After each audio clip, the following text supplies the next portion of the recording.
Happy Friday, everyone. My name is George Corbin. For the last 20 years, I have spent my time with companies dealing with ranges of products and services, whether it is hotels and travel, candy, pet food, veterinary, pharma, broadcasting, razors. All these companies had one thing in common, and that is that each of them was undergoing massive digital disruption. Their consumers were changing. The retailers and distribution channels were changing. As a result, margins were shrinking, costs were growing, share was diminishing on the traditional lines by which they reached the market. Whole new species of alien competitors were entering their space, things they'd never seen before, didn't know how to respond, entirely new business models. So first I want to start with a question. I'd like to see a show of hands. How many people here feel their company or industry is being disrupted by digital? Quick show of hands. Okay, good. Vast majority, I would say that was an 85 or 90%. Now, another question. Multiple choice. You're going to have three choices. It is, how satisfied are you with your company's response to that? So first, we're doing great. We're responding really well. Show of hands. I see no hands. I see one hand. Good. Congratulations. How many would say, yeah, okay? Okay, a few more. How many of you would say stalled? We're just not getting it, the vast majority of you. All right, well, that backs up the data. The data says that 84% of digital transformations are actually stalled or failing. And when those companies are asked why, the number one reason given, internal resistance to change. I see some nodding heads. Sounds familiar. So what's going on? All right, well, look, first of all, there's a lot of reasons things can fail. One of those is, well, the strategy better be good for starters, right? Let's assume the strategy is good. Let's assume we've checked all these boxes. Yep, good offering. We got some product market fit. We've got a path to market identified. Check, check, and check. We've got that. Great. You've now completed 5% of the work. Now comes the other 95%. The other 95% with regard to execution is the sweat equity. Now, there's a lot of things you're going to have ready, like, yes, we've got a plan, and we've got a team, and we've got funding. Congratulations if you do. And we have an executive sponsor. I can check all these things off the list, and yet it's not happening. What's going on? This is one of my favorite quotes. All organizations are perfectly designed to get the results that they get. So what happens when you need new and different results? Right? I had an aha moment a few years ago. I was working in a very large company with hundreds of thousands of employees, running a digital operation that was growing double digits year after year, bringing in another $1 billion year after year. It was contributing 55% of that company's growth for the prior year, and the mandate came down, cut your budget 15%, cut your headcount. And this was a broad mandate across the entire business because one of the other divisions in the company was not hitting margin. And to me, it was like, what? The growth part of the business, why is that suffering? And that's when I sort of had my aha moment, which was, of course, there's the classic business maturity curve. So this company, like so many that I've worked with, fall pretty much up here. Here's the legacy line of business. Quite mature, quite well established, quite effective at what it does. And I realized that I was here. We were trying to run a new business in this environment in a mature company. And so essentially what these companies are realizing is that they're trying to manage business in two very different worlds, and those worlds are colliding. In fact, the problem is these incumbent companies, it's not that they can't recognize the threat, it's that they can't act. And the primary reason they can't act is because of the constraints of today's operating model. All right, let's break that down. What's an operating model? Okay, so an operating model is essentially, this is how a company prioritizes, resources, and executes work. Now, there's a lot of components that go into that. Here's the first few. At the top of this is mindset and culture. This cascades into everything else that I'm going to talk about. So mindset and culture. In today's mature business, it looks like this. We have a business model in place we have had for decades, and it works.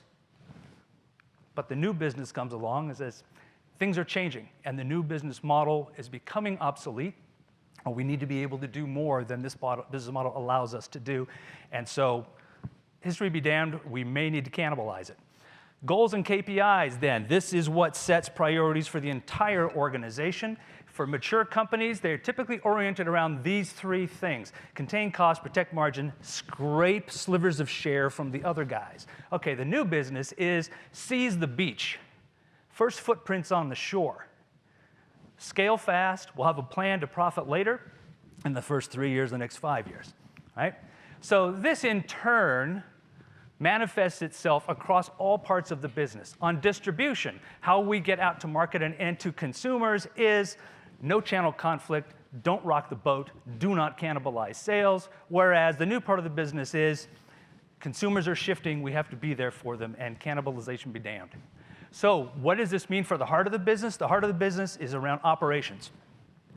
So first of all, the priority around a mature, scaled organization is just this: efficiency, consistency, productivity at scale. Mitigate risk and variance. They are evil to the system. They must be squashed. When you get into the other side of the business, it is things are changing so fast, nobody's done this before. We're defining what the future is going to be. We're going to fail a lot. We're going to pivot a lot. We're going to iterate. We're going to build and kill new products at a pace that this company has never seen before. Very different operating environment this creates, such that the core processes that make the gears turn themselves will start to grind. So, in a mature company, planning, budgeting, new product development, supply chain forecasting work on cycles of 18 to 24 months. In the new business, things change every single day. Did you see the Google update today? Holy crap, that affects the entire site. We're going to lose 15% of our revenue before tomorrow. Everybody, all hands on deck.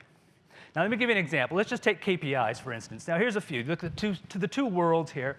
Here's some examples, KPIs. The symptoms are when you start hearing things like this. We're trying to get something into market, but marketing isn't supporting the effort. Or, your website is stealing my sales. Or, yeah, that's great, sorry, but it's not on my bonus plan.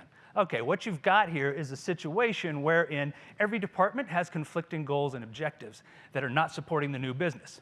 So, an example of a type of hack, and we'll be talking about hacks in the breakout. One hack that I have seen work very effectively is a single MBO that unifies all channel sales under one with a clear stipulation, in this case, grow total company sales by 7%, of which 35% of the growth must come from the digital channel. Sales, you're accountable for this, everybody's accountable for this, and as a result, you get a degree of alignment across the organization that also is tied to compensation. All right, so that was just an example. Now, the last bit around operating model is this. This first one, investment in funding, comes down to this. Great idea, there's no money. This is one of the #1 causes for failure. Nobody argues with the strategy. Here is where you look at the legacy business, which is, well, today's money is all going against today's business. We have to improve margin. We have to expand some of these brands. Everything is consumed by that. And by the way, all of our funding mechanisms are capped at business unit growth. If you're going 5%, that's all the money grows, is 5%. Meanwhile, on the flip side, you've got part of the business inside that says, we're growing 100, 200, 300%. We're out of runway. We need money. So this is where you get into innovations such as indexed funds, and a variety of other tactics and hacks you can use to fund this new business, to wean yourself off of your dependencies over there.